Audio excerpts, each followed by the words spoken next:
हाँ जी, अब स्वर्गवासी हो गए।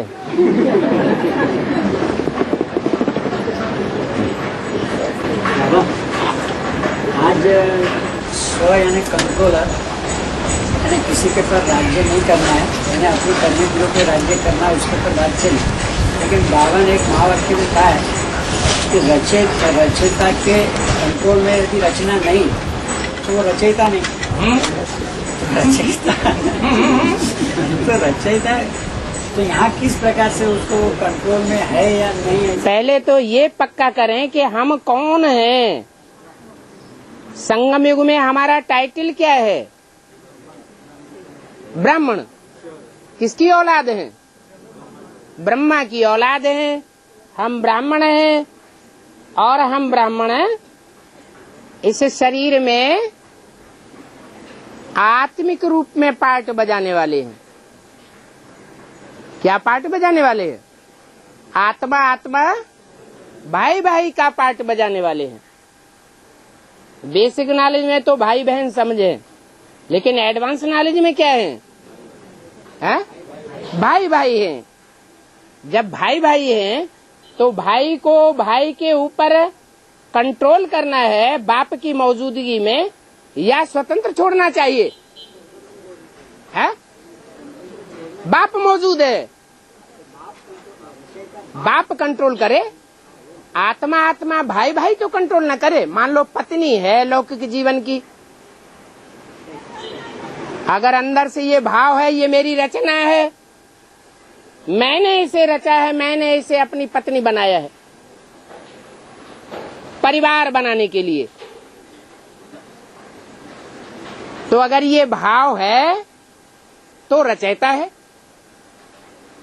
लेकिन ये लौकिक भाव है, नए जन्म का भाव है या पुराने जन्म का भाव है? ये तो पुराने जन्म की बात हो गई। अब तो हमने नया जन्म ले लिया। क्या हम किसकी औलाद हो गए? हम प्रजापिता ब्रह्मा की औलाद हो गए। जब हम प्रजापिता ब्रह्मा की औलाद हो गए तो परिवार के जो भी भांति हैं वो सब क्या है? अगर गीता पाठशाला भी है तो भी गीता पाठशाला के स्टूडेंट हैं। आत्मा आत्मा भाई भाई। पढ़ाने वाला सुप्रीम टीचर बाप है। हम कोई को आर्डर नहीं कर सकते। क्या टीचर भी अगर निमित्त रूप में बनाकर बैठाए गए हैं तो भी क्या समझना है? हम उनसे रिक्वेस्ट कर सकते हैं। क्यों? क्योंकि टीचर से स्टूडेंट तीखे चले जाते हैं। कोई अभी स्टूडेंट है और नया नया आया है और टीचर तो पुराना है, तो क्या ये संभव नहीं हो सकता कि जो नया नया आया है वो पुराने वाले पढ़ाने वाले टीचर्स से आगे निकल जाए? आत्मिक स्थिति है तो हम समझते हैं कि कोई भी आगे जा सकता है। अभी रिजल्ट तो किसी का नहीं निकला है। जैसे स्टूडेंट क्लास में बैठते हैं, कोई पहले लेजी होकर के पढ़ाई पढ़ते हैं और बाद में रात दिन पढ़ाई में लग जाते हैं और आगे निकल जाते हैं, उच्च पद पा लेते हैं। तो ऐसे ही यहाँ भी, ऐसे नहीं हम मॉनिटर हैं, हम टीचर हैं, हम सुप्रीम टीचर के हम सहयोगी हैं। नहीं, यहाँ कोई किसी का कंट्रोलर नहीं है। कंट्रोलर माना शासक, राजा। जो राजा होता है वो प्रजा का रचयिता होता है। क्या राजा और प्रजा का संबंध क्या है? प्रकृष्ट रूपेण जायते इति प्रजा। जिसकी प्रकृष्ट रूप से पैदाइश की जाती है। भगवान बाप आते हैं तो मन की ताकत, वाचा की ताकत और तन की ताकत, वाइब्रेशन की ताकत दृष्टि की ताकत बच्चों में प्रवेश करके देते हैं, तब रचना तैयार होती है। रचना जो तैयार होती है वो प्रकृष्ट रचना तैयार हुई, क्योंकि प्रकृष्ट रूप से पावर भरी गई, उसको कहा जाता है प्रजा। अब उस प्रजा वर्ग में कोई नीचे पद पाने वाले भी बन जाते हैं, कोई ऊंच पद पाने वाले भी बन जाते हैं। ये ठीक है कि लालना के पांव पालना में पता तो चलते हैं, फाउंडेशन से ही पता लग जाता है कौन तीखा पुरुषार्थी है। जिसका फाउंडेशन में ही तीक्ष्ण पुरुषार्थ होगा वो आगे चल के भी तीखा पुरुषार्थ करेगा। फिर भी पूर्व जन्मों का 63 जन्मों का हिसाब किसका कैसा है वो कोई को पता थोड़ा ही है। इसलिए सदैव आत्मिक स्थिति रखनी चाहिए। ये नहीं कि हमारा स्टूडेंट है तो हमें जैसे चाहे उससे उस प्रकार से डील करना कि हमें पावर मिल गई है, नहीं। चाहे परिवार का भांति है, अलौकिक परिवार का भांति है, फिर तो कंट्रोल करने की बात ही नहीं। तो मुरली में बोला हुआ है, रचयिता को रचना अपने कंट्रोल में रहनी चाहिए। रचयिता वो है जो रचना को अपने कंट्रोल में रखे। तो हम किस आधार पर समझें कि परिवार में कौन रचयिता है और कौन रचना है? हाँ बोलो। कोई बांधेली माता होती है, हाँ है ना, या तो उसके पर जो उसका पति कंट्रोल करता है वो तो लौकिक है। वो तो पति अज्ञानी है, ज्ञानी भी हो सकता है, ज्ञानी होते हुए भी अज्ञानी हो सकता है। अगर पक्का ज्ञानी है तो कंट्रोल करने की बात ही खलास हो जाती।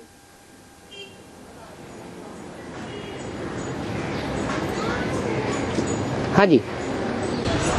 वो कंट्रोल जो करती है, तो माता यदि ज्ञान में चलती है तो भाई नहीं चलता है, तो उसकी माता के बुद्धि में आ जाता है कि मैं कंट्रोलर हूँ, है ना। तो ये गलत है ना। माता की बुद्धि में क्यों आता है मैं कंट्रोल? ये क्यों नहीं समझती कि ये मेरी गीता पाठशाला के स्टूडेंट है? बाप ने तो बता दिया कि तुम्हारा पूरा परिवार ज्ञान में चलेगा। तो जब पूरा परिवार ज्ञान में चलना ही है, हमें तो पता है ये आत्मा आगे चल करके बाबा का बच्चा बनेगी, स्टूडेंट बनेगी।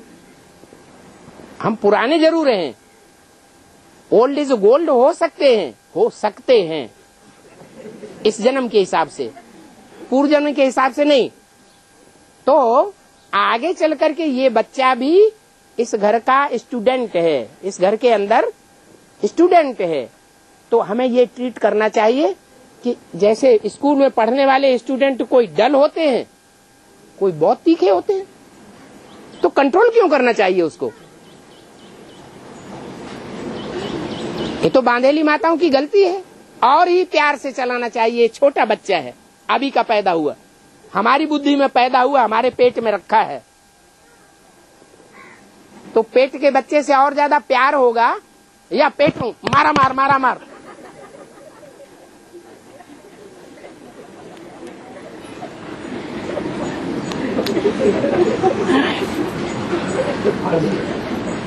और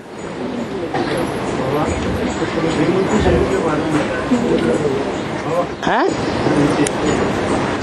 हाँ हाँ बाप ने गीता माता को रखा। हाँ त्रिमूर्ति की बात, हाँ हाँ त्रिमूर्ति की बात क्लियर नहीं हुई। क्यों नहीं क्लियर हुई?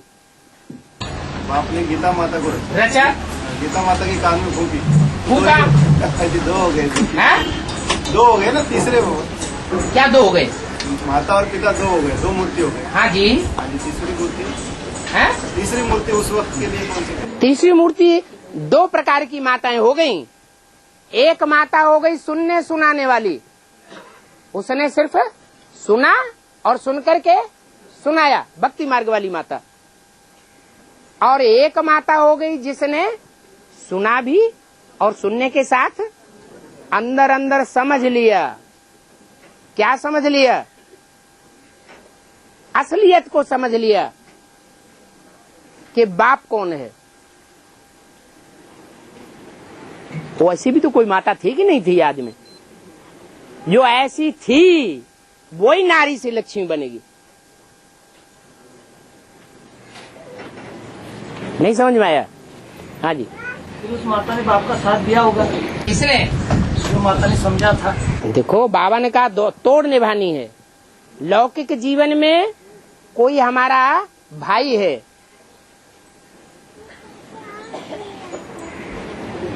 तो उस भाई का रिगार्ड नहीं रखना है। लौकिक जीवन में पति है, पति का भी रिगार्ड रखना। अगर पति परमिशन देता है कि भाई के पास जाओ, तो नहीं जाना चाहिए? जाना चाहिए ना। तो क्या बड़ी बात हो गई? और कर्मातीत बनना और पवित्र बनना दोनों बातें मिलती है कि अलग? कर्म किया और कर्म का फल नहीं आया, कर्म से अतीत स्टेज चली गई आत्मा की। कर्म जैसे किया न किया। एक कर्म इंद्रियों से कर्म करते हैं और जिसके साथ जो कर्म किया है वो बुद्धि में छप जाता है, निकलता ही नहीं। जैसे आंख कभी किसी को लगाव पूर्वक देख लेती है, अगर लगाव पूर्वक देख लिया और वो बुद्धि में छप गया, दिल में छप गया, छाप पड़ गई, तो निकलता नहीं। और एक ऐसा है, देख तो लिया लेकिन कोई असर दिल के ऊपर नहीं पड़ा, मन ज्यों का त्यों साफ बना रहा, कोई दाग भी नहीं आया, तो उसको कहेंगे कर्मातीत। देखते हुए न देखना। ऐसे ही हर कर्म इंद्रियों के लिए, कर्म इंद्रियों से कर्म करते हुए जैसे नहीं किया, कोई असर नहीं पड़ा।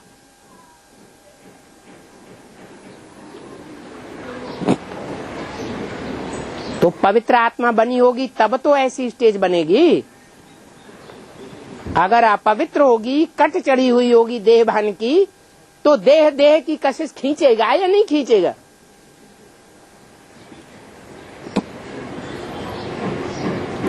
और ये कभी का वाक्य बाबा? क्या? कर्मण्यवाधिकार से हाँ, कर्म करना ही तेरा अधिकार है। वो तब का महावाक्य है जब भगवान ने आकर के कर्म करना सिखाया। आज की दुनिया में बड़े बड़े ऑफिसर कहते कर्म करना ही हमारा धर्म है, और कोई धर्म नहीं है। हम जिस कुर्सी पर बैठे हुए हैं वो काम करना हमारा धर्म है। अरे काम गधा नहीं करता है? तो वो तो बड़ा धर्मात्मा हो गया या नहीं हो गया? सुबह से शाम तक गधा काम करता है धोबी के घर में और रात को भैंस की बची हुई घास खा करके सो जाता है। कोई गिल्ला शिकवा नहीं। भैंस सारा दिन बंधी रहती है, खड़ी खड़ी बैठी बैठी, कुछ काम नहीं करती। गधे को कोई गिल्ला शिकवा नहीं। कितना सहन करता है, सारा दिन काम करता है, लेकिन क्या कहा जाता है? गधा। क्यों? अकल नहीं है। अकल नहीं है तो अकल ले ले, लेकिन ले किससे? भैंस से अकल ले ले। यहाँ तो बाप आया हुआ है ऊंच ते ऊंच, बुद्धिमानों की बुद्धि। वो बताता है कर्म क्या है, अकर्म क्या है और विकर्म क्या है। तो कर्मण्येवाधिकारस्ते माना कौन सा कर्म तेरा अधिकार है? जो श्रीमत के अनुकूल कर्म है वो करना तेरा अधिकार है। मन मत के आधार पर किए हुए कर्म या कोई मनुष्य की मत के आधार पर किए हुए कर्म ये तेरा अधिकार नहीं है। तू आत्मा है, आत्मा परमात्मा का बच्चा है। तो किसके आर्डर पर चलना चाहिए? परमात्मा के आर्डर पर चलना चाहिए। पहचाना होगा तो चलेगा। अब गधे ने कुम्हार के डंडे को ही पहचाना हुआ है। कोई बड़ा ऑफिसर है, ऊंची कुर्सी पे बैठा हुआ है, उसके ऊपर कोई डंडा रखने वाला है नहीं ऑफिसर। उसके ऊपर डंडा चलाने वाला भगवान है या कोई देहधारी ऑफिसर है? देहधारी ऑफिसर है। इसलिए कर्मण्येवाधिकारस्ते इसका मतलब ये नहीं है कि कोई भी कर्म सुबह से शाम तक हम करते रहें तो कर्मण्येवाधिकारस्ते हो गया। कर्म करना ही हमारा धर्म है। बहुत से लिख देते हैं स्लोगन, कर्म करना ही पूजा है। उससे पहले लिख देना चाहिए गधे का कर्म करना ही पूजा है। हो जाएगी पूजा। अरे कर्म भी कौन सा करना है? ऊंचते ऊंचे बाप ने आकर के जो कर्म सिखाया है गीता में वो कर्म हमको करना है। और बाबा शिव 100 कब बनते हैं? शिव 100 कब बनते हैं? शिव 100 कब बनते हैं?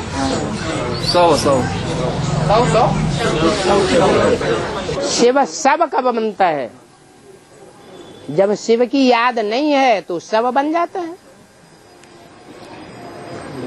क्या एकलव्य की मिसाल है? क्या मिसाल है? एकलव्य जो है वो एक को लव करने वाला है। उसका सुप्रीम टीचर है।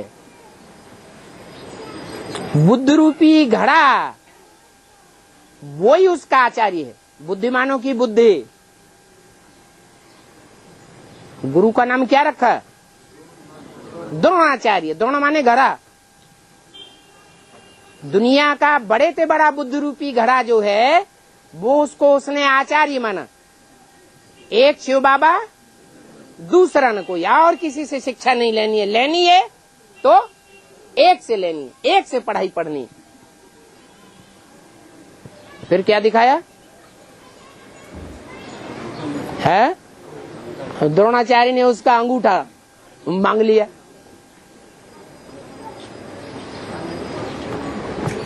अंगूठा किस बात की निशानी है? आत्मा की निशानी है। वो आत्म की स्थिति खलास हो गई। जब मांग लिया तो आत्मा किसकी हो गई? द्रोणाचार्य की। वो देवानी बन करके रह गया।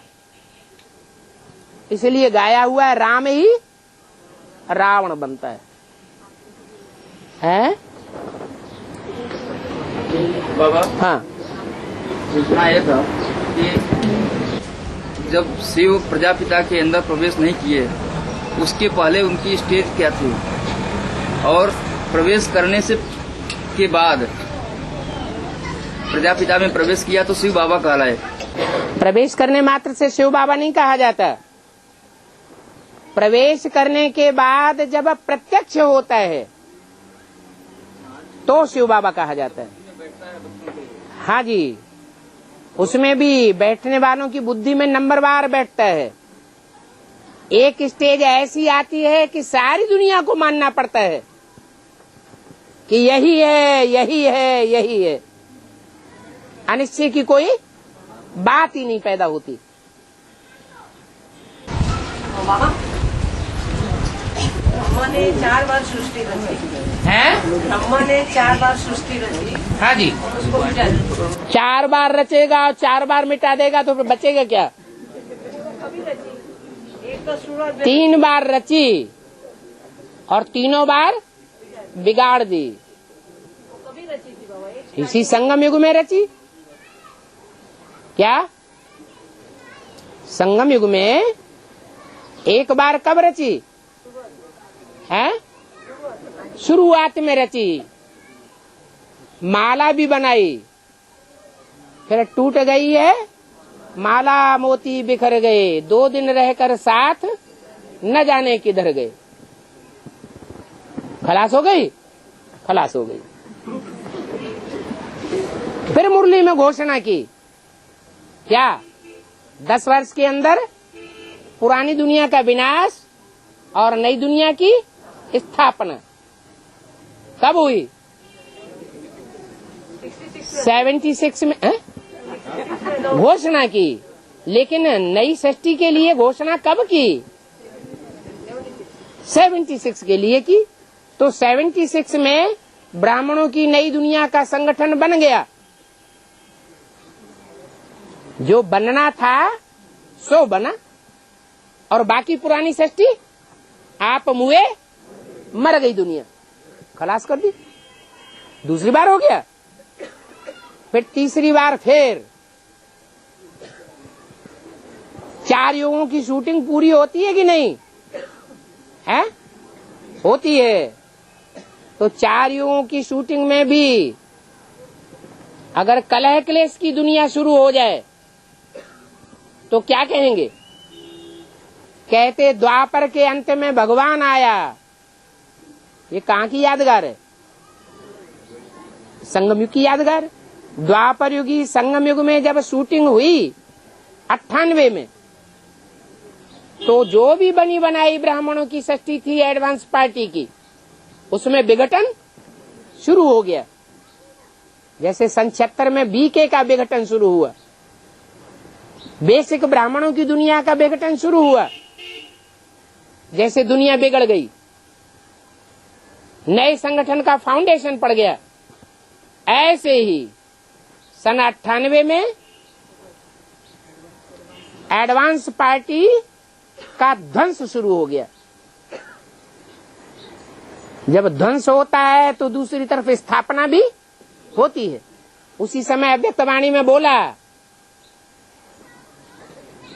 जब इतना ध्वंस होता है तो जरूर कोई न कोई को अनिश्चय भी पैदा हुआ होगा ना। तो अनिश्चय जो अनिश्चय बुद्धि बन गए, वो तो मृत्यु को प्राप्त हुए। अनिश्चय बुद्धि विनश्यते। 1.5, 2, 3 साल तक जैसे कि पार्टियों का आना ही बंद हो गया। क्यों हुआ ऐसा? अनिश्चय बुद्धि हो गई। फिर बोला अव्यक्तवाणी में,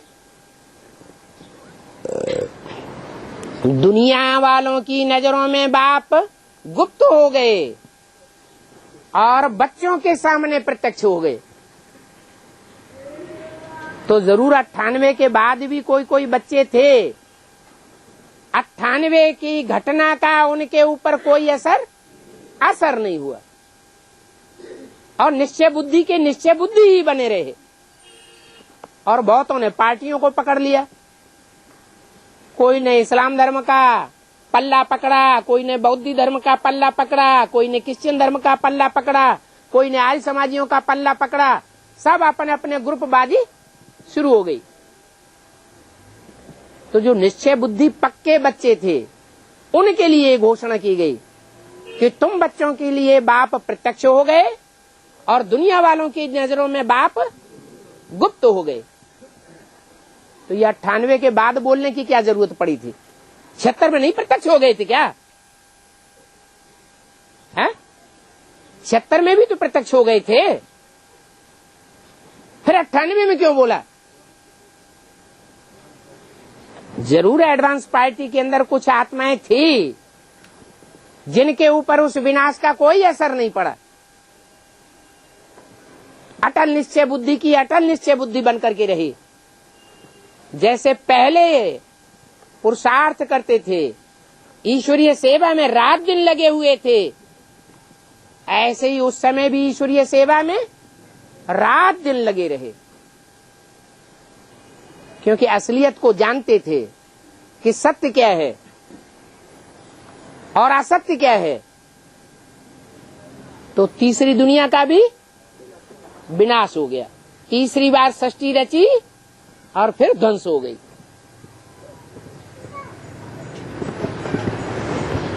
2004 में घोषणा कर दी गई। क्या कलयुगी शूटिंग पूरी हुई? कलह कलेश युगी विघटन की शूटिंग पूरी हुई और 2004 में अव्यक्तवाणी में घोषणा कर दी। क्या है? हाँ, तुम बच्चों के लिए बाप दादा ने नई दुनिया की सौगात दी है, माने दे दी है। तो जिनको नई दुनिया की सौगात मिल गई, जरूर वो स्वस्थिति में स्थित होने वाले बच्चे हैं। स्वस्थिति की स्थिति में स्थित होने वाले बच्चे कैसी स्टेज वाले होंगे? नष्टो मोहा पहली उनकी शिफ्ट होनी चाहिए औरों के मुकाबले। स्मृति लब्धा कि 84 जन्म का बाप हमको मिल गया, 84 जन्मों की प्राप्ति कराने वाला मिल गया। 21 जन्म की तो प्रत्यक्ष प्राप्ति कराता है और 21 जन्मों के पुरुषार्थ के आधार पर 63 जन्मों का भी हिसाब किताब बन जाता है। अब और कोई भी हमारा कल्याण करने वाला इस दुनिया में नहीं है। एक शिव बाबा, दूसरा न कोई। तो नई दुनिया का फाउंडेशन पड़ गया, फाउंडेशन पड़ गया, नई दुनिया नहीं बन गई। कोई मकान बनाया जाता है, पहले फाउंडेशन डाला जाता है कि पहली मंजिल बन जाती है, फाउंडेशन पड़ता है। फाउंडेशन पड़ गया, इसका मतलब कोई जरूरी नहीं है कि वो दुनिया रहने लायक बन गई। क्या? फाउंडेशन जब डाला जाता है, अच्छी तरह उसकी ठुकाई होती है।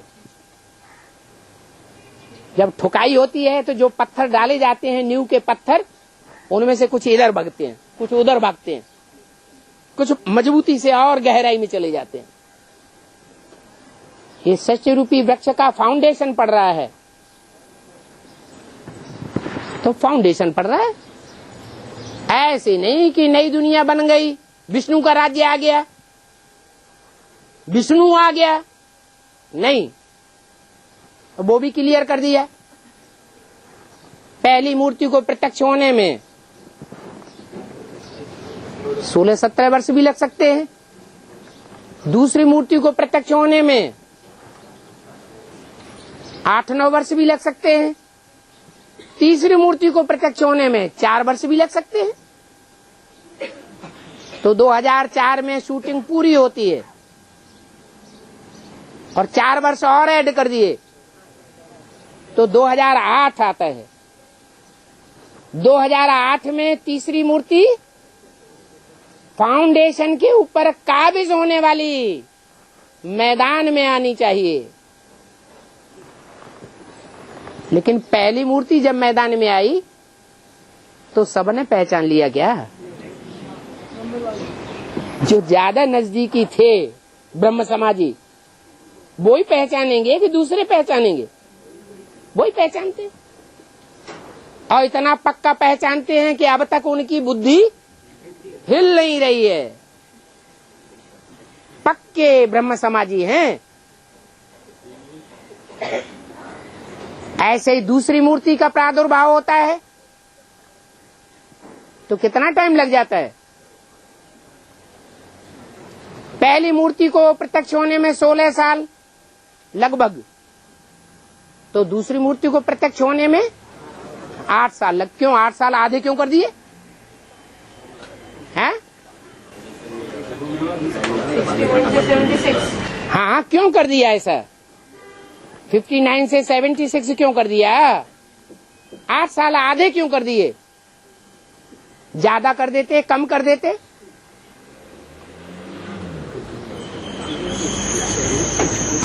क्योंकि ज्ञान की गति ने दुगना फोर्स पकड़ लिया। क्या? सन 67-68 में जब ब्रह्मा ने शरीर छोड़ा था, उस समय ज्ञान कहाँ था? सुनने और सुनाने तक था।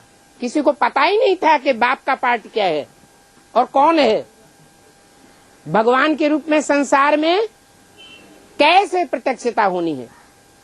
बाप की पहचान ही नहीं तो याद कैसे करेंगे। एकदम दुगुना हो जाता है। तो इधर दुगुना हुआ, उधर टाइम आधा हो गया। अब सन 76 के मुकाबले सन 2004 में या 2008 तक होते होते ज्ञान और पराकाष्ठा को जा रहा है, गहराई में जा रहा है, या उसी स्टेज में है। रिफाइनिंग और चेंजिंग वो ऊंची स्टेज में चली गई, या जहां ज्ञान था वहीं पड़ा हुआ है? नहीं, तो यहां और आधा टाइम हो जाता है।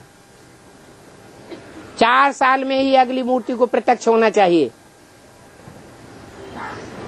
जो वैष्णववंशी होंगे उनको पहले प्रत्यक्ष होगा। विष्णुवंशी नहीं होंगे क्या? जितने भी संप्रदाय होते हैं उन सब संप्रदायों में सबसे ऊंचे और पवित्र कौन माने जाते हैं? वैष्णव पंथी, विष्णु संप्रदायी। और जो शैव संप्रदायी होते हैं उनको कहते हैं ये तो अघोरी हैं, अघोरी।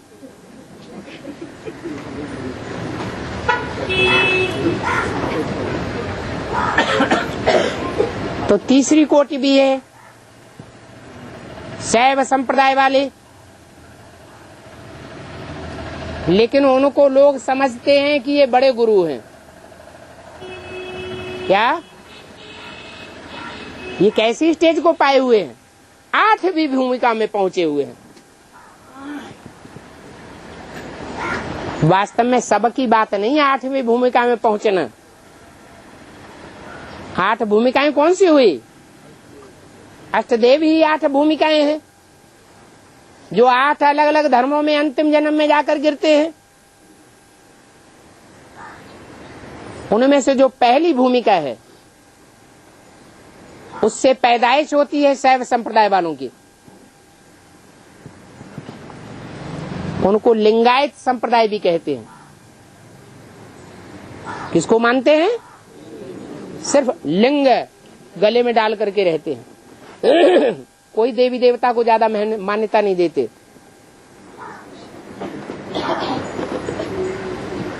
तो शैव संप्रदाय पहले पहचानेंगे या विष्णु संप्रदाय पहले पहचानेंगे?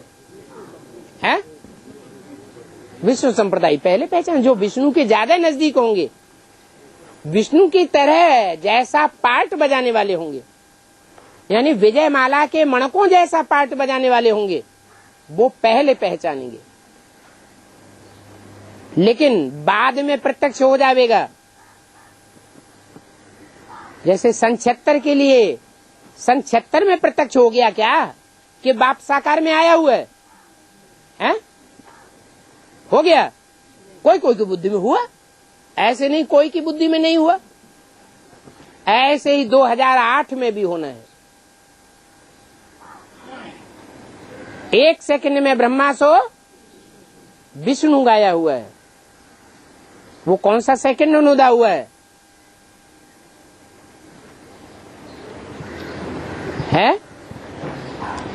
अरे सेकंड अनुदा हुआ होगा ना।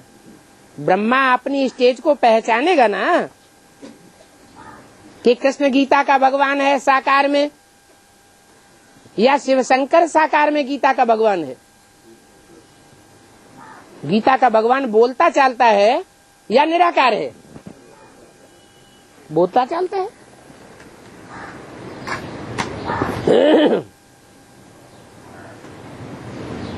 और शैव समाजी वालों को शैव समाजी है ना, शैव संप्रदाय आर्य समाजी से कनेक्शन कर सकते हैं? नहीं।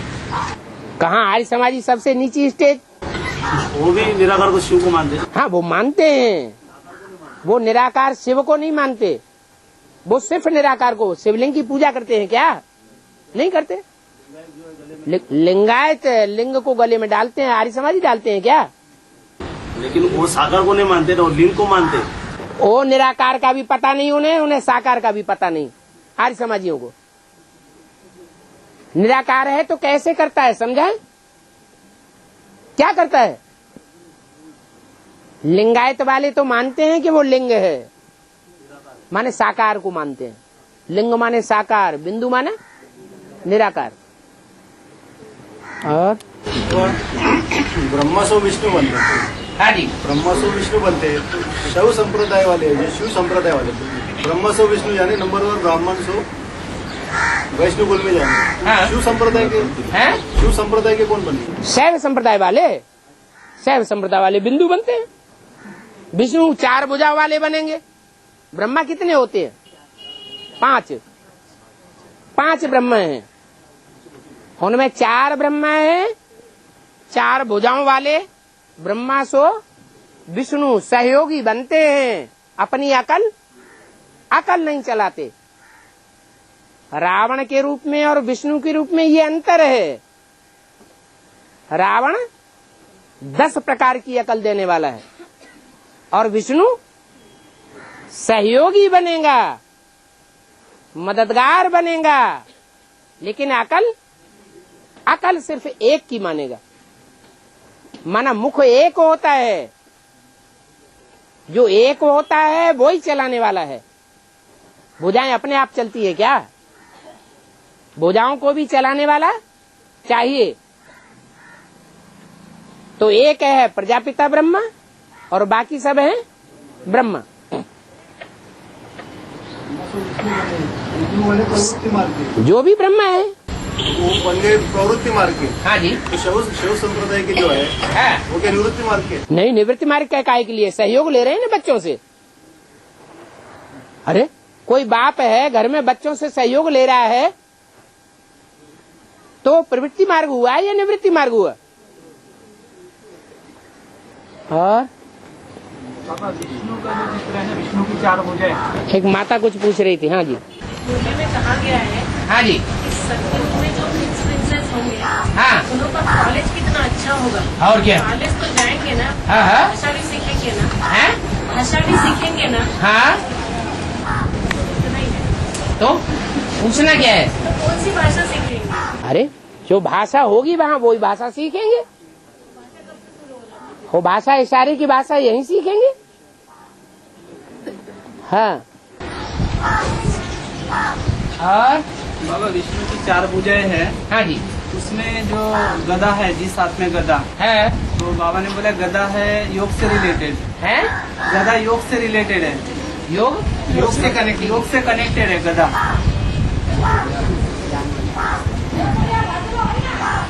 नहीं,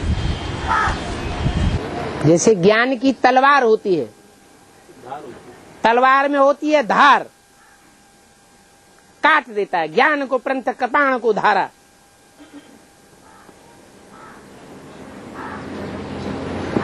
और गदा नष्ट कर देता है। मारा गदा और बचा का निकल गया।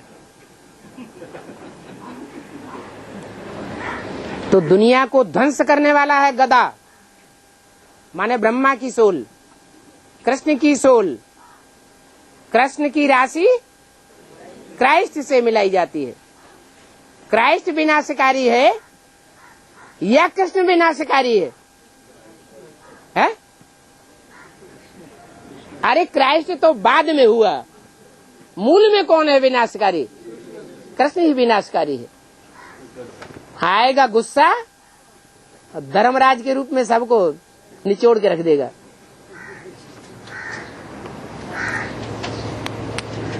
हाँ, त्रिमूर्ति में जो स्थापना, पालना और विनाश का जो पार्ट है, तो मुरली में कहा एक का ही पार्ट है ब्रह्मा का। है? स्थापना, पालना, विनाश जो पार्ट है है। और मुरली में कहा है कि एक का ही पार्ट है ब्रह्मा का। तो मुख्य ब्रह्मा कौन है? तो मुकर्र की बात है ना वो। एक होगा मुख्य और बाकी होंगे सहयोगी।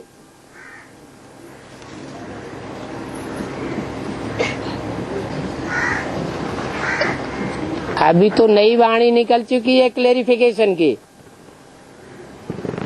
2018 में जो कृष्ण का ये प्रश्न है, 2018 में अगर श्री कृष्ण के रूप में ब्रह्मा बाबा जन्म लेते हैं तो राधा बच्ची का जन्म 1-2 साल पहले होना चाहिए,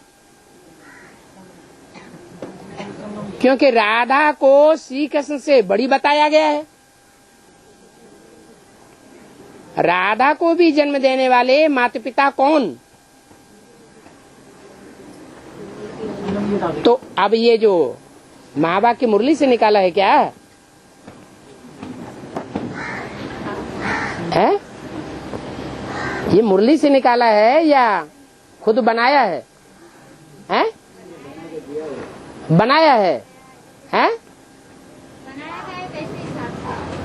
बनाया गया कैसे हिसाब से हमें क्या मालूम? हैं? हैं?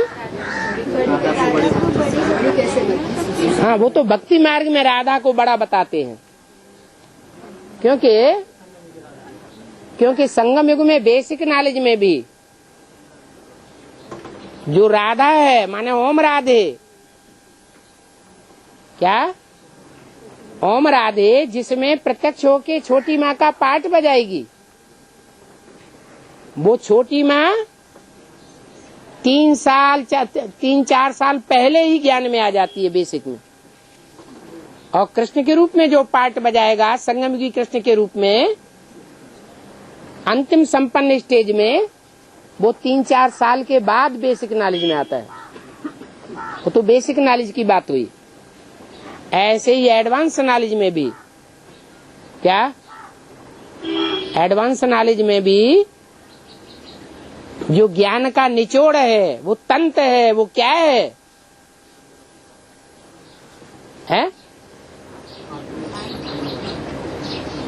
जो ज्ञान है उस ज्ञान का रिजल्ट क्या है? संपूर्णता। किस बात की संपूर्णता है?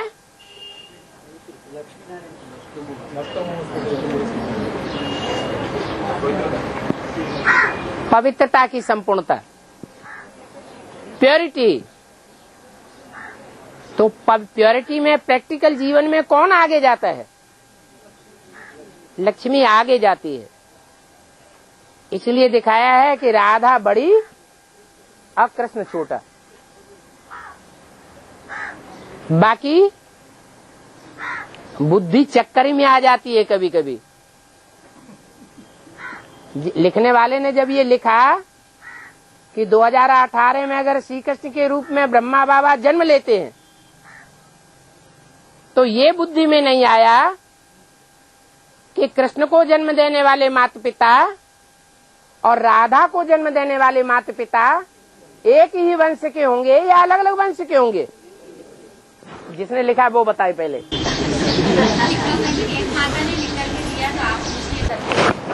तेरा वाला जो कृष्ण को जन्म देने वाले माता पिता हैं वो अलग वंश के, और राधा को जन्म देने वाले माता पिता अलग वंश के। वो हैं चंद्रवंशी और वो हैं सूर्यवंशी। जो सूर्यवंशी होते हैं उनमें गर्मी ज्यादा होती है या चंद्रवंशियों में गर्मी ज्यादा होती है? गर्मी माने साधारण गर्मी, स्थूल गर्मी की बात नहीं है, काम और क्रोध की गर्मी। क्या किसमें ज्यादा होती है? सूर्यवंशियों में काम की गर्मी भी ज्यादा और क्रोध की गर्मी भी ज्यादा। और चंद्रवंशियों में माने विजय माला के जो भांति होंगे उनमें वो विकारों की अति नहीं होगी, विकारों की ऐसी ललक नहीं होगी जैसे और धर्म वालों में होती है। इसलिए वो जन्म जन्मांतर की पवित्र आत्माएं हैं, उनको ईर्ष्या द्वेष नहीं रहता। राजा अगर अनेक रानियां रखता है तो उनको भाव ये रहता है बड़ी रानी को कि ये मेरी छोटी बहनें हैं। छोटी बहनों के साथ ईर्ष्या द्वेष आता है क्या? नहीं आता। अगर दूसरे वंश की होंगी तो उनको ईर्ष्या देश आवेगा। तो इसलिए राधा का जन्म बेहद का जन्म है, हद का जन्म नहीं है। जन्म माना प्रत्यक्षता। जैसे बच्चा बच्ची पैदा होता है तो पहले गर्भ में गुप्त है, कोई नहीं जानता कि बच्चा है कि बच्ची है। जब बाहर आता है तो पहले परिवार के लोग पहचानते हैं, मोहल्ले के लोग फिर पहचानते हैं, गांव वाले फिर पहचानते हैं,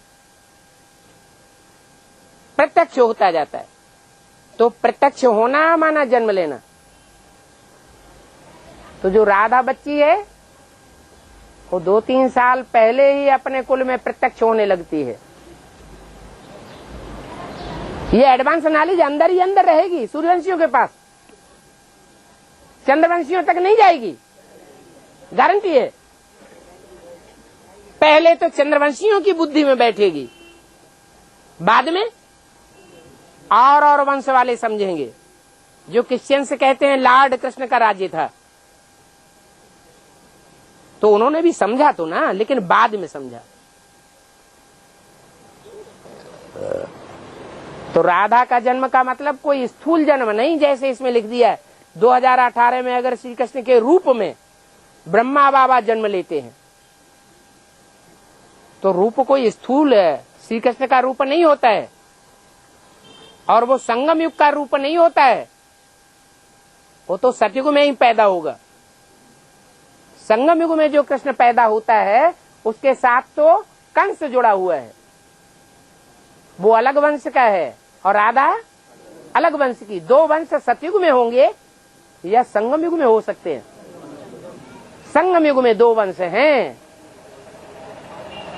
एक चंद्रवंश और एक सूर्यवंश।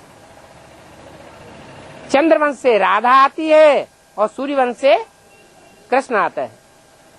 इसलिए मुरली में बोला है कृष्ण है सूर्यवंशी, राधा है चंद्रवंशी। कृष्ण ऊंच कुल का सूर्यवंशी, तो राधा के पास कृष्ण जावेगा या कृष्ण को राधा के पास आना पड़े? भारतीय परंपरा में उत्तर भारत में खास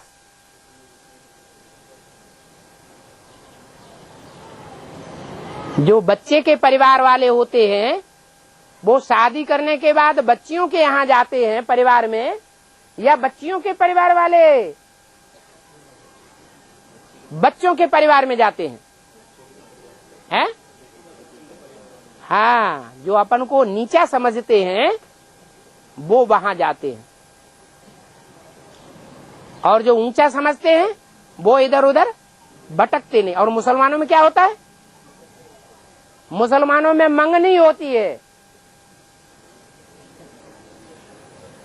जो बच्चे के परिवार वाले माता पिता हैं वो कन्याओं के घर में जाके मांगनी करते हैं, हमें दे दो। मुसलमानों में भी ऐसे ही होता है। और शरीरधारी को पवित्र बताया, जैसे सूक्ष्म शरीरधारी को देवता भी बताया। नहीं, सूक्ष्म शरीरधारी में भी 2 प्रकार के हैं।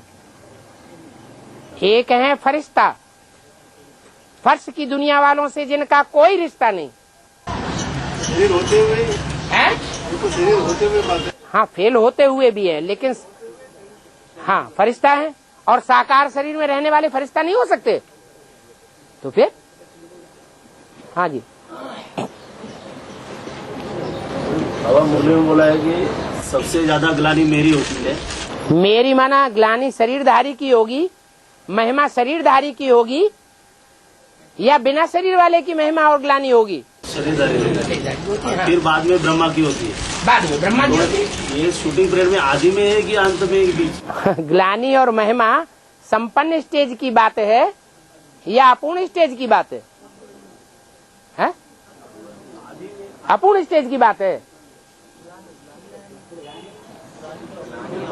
ग्लानि जो है लक्ष्मी नारायण की नहीं होती है जब संपन्न बन जाते हैं, और बाकी की सब की ग्लानि होती है। इसका मतलब और जो देवताएं हैं उनकी संपन्न स्टेज नहीं दिखाई गई। अगर अधूरा चंद्रमा मस्तक में दिखाया गया है तो इससे साबित होता है कि उसको सर के ऊपर ऊंची स्टेज में जगह देनी पड़ी है। हाँ, सर के ऊपर सवार है। ऐसे नहीं कहेंगे कि शंकर ने छलांग लगा के बैल पे सवारी कर ली। छलांग लगाना माना हाई जंप लगाना। और यज्ञ के आदि की बात करें तो एंटी ओम मंडली जो खड़ी हुई थी, हाँ, तो उन्होंने जब ग्लानि की थी, हाँ, एंटी ओम मंडली ने, हाँ, तो उस समय बाबा ने कहा कि ब्रह्मा बाबा तो छोड़कर चले गए थे, भाग गए थे कराची। हाँ जी। तो उस समय उस ग्लानि किस पर हुई थी? क्योंकि बाबा ग्लानि- बोलने में देखो, ग्लानि तो सबसे ज्यादा मेरी होती है। जो धर्म स्थापना होती है उसमें जो ग्लानि होती है वो किस बात पर ग्लानि होती है? पवित्रता की बात पर ग्लानि होती है। और ये बोला है ये धोबी घाट शुरू से ही चलता चला आया है। तो आज में भी तो धोबी घाट था ना, उसी आधार पर ग्लानि हुई। जिन्होंने समझ लिया वो क्यों ग्लानि करेंगे, और जिन्होंने नहीं समझा वो ग्लानि करने लग पड़े। आज में भी ऐसे था। बाबा लेकिन उस समय जो एंटी ओम मंडल थे, जो बाहर के थे, यज्ञ के अंदर के नहीं थे, हाँ, उन्होंने जब ग्लानि की ना तो यज्ञ के नहीं थे। ओम मंडली के अंदर इसे ही दो वर्ग हो गए। अंदर के थे बाबा, हाँ, लेकिन जो उन्होंने उंगली उठाई तो उंगली किसके प्रति उठाई? सेवक राम के प्रति उठाई या ब्रह्मा के प्रति उठाई? एंटी ओम मंडली का मतलब ये हुआ कि जिन्होंने ओम को नहीं पहचाना वो सब एंटी की लिस्ट में चले गए।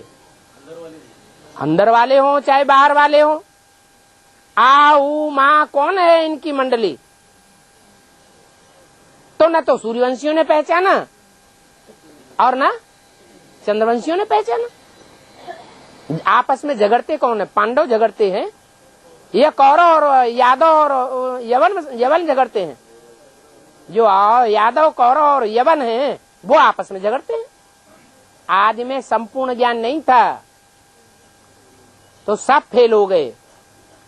कोई पहले फेल हुए और कोई बाद में फेल हो गए। उंगली जो है डायरेक्ट सेवक राम पर उठाई गई, हाँ ठीक है, ब्रह्मा पर नहीं उठाई गई। ठीक है। माना यज्ञ के आदि में उस समय, लेकिन कुछ आदमी जो सहयोगी होता है उसके ऊपर उंगली नहीं उठती है। नहीं उठती है, लेकिन वो आई नहीं ना ग्लानि सुनने के लिए, वो तो भाग गए ना। भाग गया तो बाद में जब देखा, अब अभी नहीं भाग गए। जिसमें जो संस्कार होगा वो संस्कार कहीं भी प्रत्यक्ष होगा। आदि में भाग गए तो एडवांस पार्टी में यहां भी पता ही नहीं चला कहां गए। ग्लानि तो दोनों की होनी है, बाप की भी होनी है और ब्रह्मा की भी होनी है। लेकिन बाप की ग्लानि जास्ती और ब्रह्मा की ग्लानि कम है। ब्रह्मा की किस आधार पर ग्लानि होती है? और सहयोग दिया ना लंबे टाइम तक। यज्ञ के आदि में भी लंबे टाइम तक सहयोग दिया ना। सहयोग दिया तभी धोबी घाट चला कि बिना सहयोग के चला? हाँ, 900 चूहे खाए बिलैया हज को चली। हाँ, बिन फेरे मैं तेरे, हाँ, ऐसा लक्ष्मी वाली आत्मा की जगदम्बा के लिए कि योगिनी माता के लिए लागू होगा? तन मन धन पूरा हो जगदम्बा के लिए बात है। तन मन धन बाबा। हाँ हाँ, जो भी है लंबे समय तक जो जितना निभाता है उसके नंबर बन जाते हैं। मन तो नहीं था, मन तो नहीं था उसमें। बिना मन के तन और धन कोई लगाता है? ये बाबा ने बोला ये किया था, पुश किया था करके। बाबा ने बोला हाँ, पुश करने वालों ने पुश किया, आगे बढ़ने वाला आगे बढ़ा। कोई धक्का लगाता है तो धक्का लगाने के बाद आगे बढ़ने वाला आगे नहीं बढ़ सकता है? बढ़ सकता है। और बाबा माँ में तुम याद करो, माँ में तुम याद, दूजम में राम वाले आत्मा ही नहीं।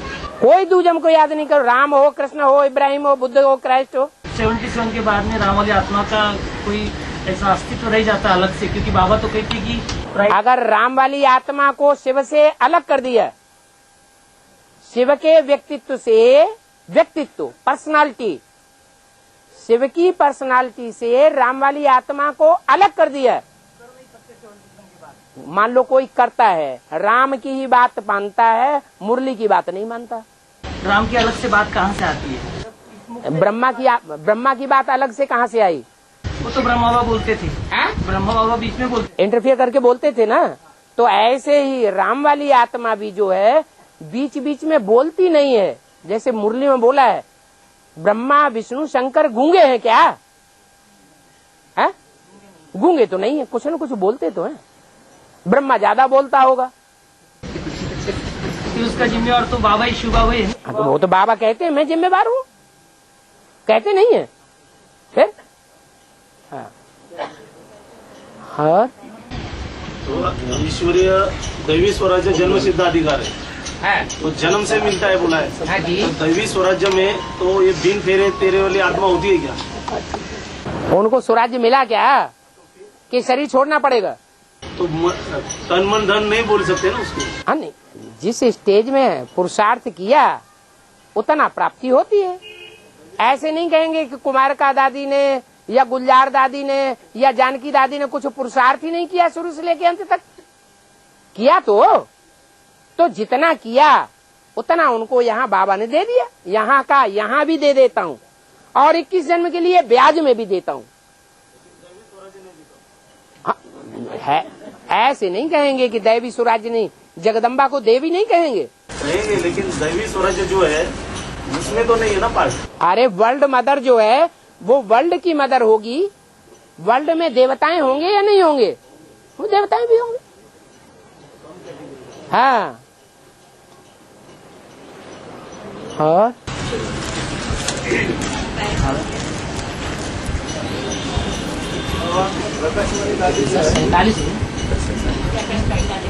हाँ, प्रकाशमणि दादी शरीर छोड़ने के 2-3 दिन के बाद उसका घोषणा की गया कि उन्होंने शरीर छोड़ा। हाँ, ऐसा हाँ? नहीं, छोड़ दिया था 25 तारीख को। उससे पहले ही लोगों को पता चल गया था ब्रेन हेमरेज हुआ। ब्रेन हेमरेज का मतलब ही है भले उसको रोका गया आज के तौर तरीके से, लेकिन क्या वो जिंदा रह सकता है? कब तक रोकेंगे? है ना, वो तो पहले ही गए। लेकिन उन्होंने जो है रुक, जब देखा कि अब तो कोई चांसेस नहीं, ब्रह्मा बाबा भी मुरली में इंटरफियर करके बोलते थे, हो सकता है मम्मा की आत्मा लौट आए, वापस आ जाए। तो ये मोह बोलता था या वास्तविकता थी? मोह बोलता था। ऐसे ही जब ब्रह्मा बाबा ही मोही थे तो जो उनके फॉलोअर्स हैं वो इंतजार नहीं करेंगे कि हो सकता है दादी की आत्मा वापस आ जाए। हमने इतना योग बल लगाया, 3-4 बार बचा लिया है, अब हम फिर बचा सकते हैं। तो ओवर कॉन्फिडेंस था, इसलिए 3-4 दिन रोक लिया। लेकिन वो तो बाबा ड्रामा वो चलता है, वो बिल्कुल चलता है। तो उसमें योग बल की तो बातें नहीं आती है ना। नहीं, योग बल ये भी ड्रामा है। जिन्होंने योग बल माला दादी के लिए, जो दादी के लिए योग बल मारेगा वो मामेकम याद करो की स्टेज होगी या दूजम याद करो की भी स्टेज बीच बीच में आ जाएगी। फिर अभी जानकी दादी को इंचार्ज बनाया ना, एक जाता है दूसरा आता है। वो तो 63 जन्मों में परंपरा चली आई, एक गुरु मरा दूसरा गद्दी पे बैठा, दूसरा चेला गद्दी पे बैठ जाता है, दूसरा चेला गद्दी पे बैठा वो मर गया तो तीसरा चेला गद्दी पे बैठ जाता है। हाँ, मुरली में बोला है कि ये दादी दीदियों का श्रृंगार तुम बच्चे करोगे। हाँ, तो वो दादी ने तो शरीर अभी छोड़ दिया, वो तो अभी एडवांस में आई है। अच्छा, तो एडवांस में आके प्रवेश नहीं करती हैं? तो प्रवेश करते हैं उसका तो वो ऐसे ही ज्ञान सुन लेगी तो उसका श्रृंगार तो ऐसे ही हो जाएगा। कैसे संग? प्रवेश करने से अपने आप हो जाता है। प्रवेश करने से जिसमें प्रवेश किया होगा उसकी स्थिति ऊपर उठेगी तभी तो श्रृंगार होगा। आदि में गुण रत्नों से श्रृंगार किया और अंत में ज्ञान रत्नों से श्रृंगार करते हैं। ज्ञान की गलत फहमियां एडवांस पार्टी में भी ढेर सारी भरी हुई हैं, इसलिए अलग अलग ग्रुप बन गए हैं। अगर साफ दिल हो तो बाबा के सामने आकर के बात को क्लियर करें। अंदर अंदर कमजोरी भरी हुई है, मैल भरा हुआ है, उस मैल को कैसे प्रत्यक्ष करें? हमारे देह अहंकार के पूरा पोता मेल नहीं देना चाहते तो विरोध करना शुरू कर देते। हाँ, अपनी पार्टी बनाएंगे, पार्टी बना करके हम जगत जीत लेंगे। तो वो तो इस्लाम के बीज में प्रवेश होकर सब इस्लामियों को इकट्ठा कर देगी। हाँ जी, हाँ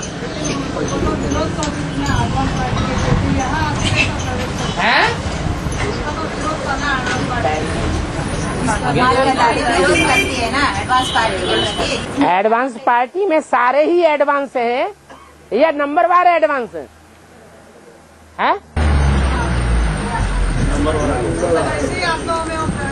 हाँ, जिस ग्रुप की होगी, मान लो अगर इस्लाम ग्रुप की आत्मा है आधार मूर्तों में, जड़ों में, तो वो इस्लाम ग्रुप वाले बीज रूप में ही प्रवेश करेगी, दूसरे में प्रवेश नहीं कर सकती।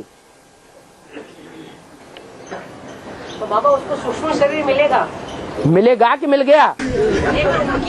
ब्रेन हेमरेज का मतलब क्या? बीमारी लंबी चलेगा। ब्रेन ट्यूमर का मतलब क्या? अचानक।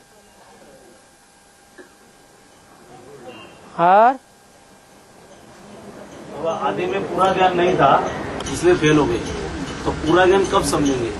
76 में पूरा ज्ञान आता है या अधूरा ज्ञान आता है? 76 में समझेंगे कि? अरे पूछने की बात है। जब टीचर ही नहीं है तो ज्ञान पूरा कैसे आएगा? अभी भी कोई बात पे बाबा बोलते कि बाद में बताएंगे। अभी सारा पढ़ाई पढ़ा देवे तो आगे चल के क्या पढ़ावेंगे? तो अभी तो जब तक जीना है तब तक पीना है। फिर भी ज्ञान रहा हुआ है ना, ऐसा कहीं? हाँ, वो तो रिफाइनिंग चेंजिंग, ये गीता कभी पूरी नहीं होती। वो गीता तो उनकी फिनिश की हुई है, 2000 साल पहले फिनिश कर दी, और ये गीता तो रिफाइनिंग चेंजिंग होती ही रहेगी अंत तक। हाँ, ब्रह्मा बाबा जब ज्ञान में सुप्रीम सोल ने उनके अंदर प्रवेश किया, तो माँ का पार्ट उनके थ्रू बजाया। तो ब्रह्मा बाबा के अंदर ऐसी कौन से मतलब गुण को देख करके उन्होंने उनके अंदर प्रवेश किया माँ का पार्ट बजाने के लिए? जो भोला होता है उसको भोला पसंद होगा या चाणा पसंद होगा? है? भोला ही पसंद होगा। लेकिन भोलानाथ तो शुरू में उन्होंने, शुरू से लेकर के अभी तक अगर देखा जाए तो अभी तक उन्होंने पहचाना ही नहीं। किन्होंने? ब्रह्मा बाबा। ब्रह्मा बाबा को पहचानने वाले में प्रवेश करता है क्या, कि जब प्रवेश करता है तब आके पहचान देता है? हाँ, तो पहचान देने के बाद भी आज भी तो पहचाना नहीं ना उन्होंने बाप के रूप में उनको। आपने पहचान लिया? पहचाना तो अभी बाप के पास बैठे हुए, आज बैठे हुए, कल का पता है? बाबा जब विषम परिस्थितियों में कोई बैठा रहता है तो सम परिस्थितियों में तो रहेगा। ये मतलब नहीं, जब जगदम्बा बैठ सकती है लंबे समय तक तो आप नहीं बैठ सकते। नहीं, जगदम्बा और ब्रह्मा बाबा का पार्ट तो एक ही है। एक ही पार्ट है, लेकिन रूप तो अलग अलग है। एक पूजनीय रूप है और एक पूजनीय रूप नहीं है। हाँ, ब्रह्मा बाबा के लिए ये बात मतलब मुरली में ऐसी कोई भी बात जरा बताइए आप, जिसके वजह से ये लगे कि मतलब ब्रह्मा बाबा को इन खासियत की वजह से उनके अंदर प्रवेश किया सुप्रीम सोल ने। बताया ना कि यज्ञ के आदि में राम वाली आत्मा में प्रवेश किया, राम वाली आत्मा ने ब्रह्मा को भी कंट्रोल किया। और उसके लिए मुरली में बहुत सारी बातें ऐसी हैं जो बताया हुआ है। हाँ। कि प्रजापिता के किन गुणों को देख करके उसमें प्रवेश किया। हाँ। और ये बात जो है ब्रह्मा के लिए कहीं बताया नहीं। तो नहीं, जो बाप है, बाप के नजदीक सबसे जास्ती कौन होता है? नहीं, माँ अगर नजदीक होती तो माँ को वर्षा देना चाहिए बाप को। बाबा बच्चा होने के बाद माँ को माँ किस लिए बनाया गया? अहम ऑब्जेक्ट क्या है? परिवार बढ़ाने के लिए। परिवार बढ़ाने के लिए नहीं, वारिसदार पैदा करने के लिए है। परिवार बढ़ाने के लिए वारिसदार बड़ा बच्चा बनता है। वो ठीक है, लेकिन वो ब्रह्मा बाबा के ऐसे जो भी आपने बताया अभी कि परिवार को वारिस देने के लिए माँ का ये किया जाता है। हाँ। लेकिन परिवार के मुखिया को ही अगर भूल जाए बच्चा होने के बाद। अरे कोई बच्चा पैदा होते ही बाप को पहचान लेता है क्या? दुनिया में कोई ऐसा बच्चा होता है पैदा होते ही बाप को पहचान ले? हाँ, तो माँ खुद ही बाप का परिचय देती है। जो मुरलियाँ हैं वो मुरलियाँ ही बाप का परिचय देने वाली है। तो माँ खुद भूली बैठी है? नहीं, जो मुरलियाँ जिस मुख से निकली हैं अगर उसको हम ब्रह्मा माने, जो और दूसरी पार्टियां निकली हैं वो ब्रह्मा के मुख की बात को मानती है? पूरा नहीं मानती बाबा, लेकिन हम तो मानते हैं ना उसको। अरे हम भी कभी मानते हैं और कभी स्वार्थ के आधार पर कुछ बातों में नहीं मानते हैं, क्योंकि पूरा समझते नहीं है तो मानते नहीं है। बाबा समझा पहचाना जाना तो बाप के पास बैठे हुए हैं, माँ बाप के पास में बैठे हुए हैं। माँ बाप के पास में कैसे बैठे हुए हैं? जो उपराम होगा वो सदैव उपराम होगा कि आधा उपराम होगा, आधा बीवी बाल बच्चों के पास होगा? है? बोलो, है? पूरा ही उपराम होगा, उसे उपराम कहा जाएगा। कभी उपराम कभी निचराम।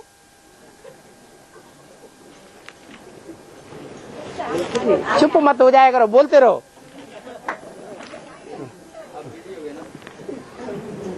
ठीक है।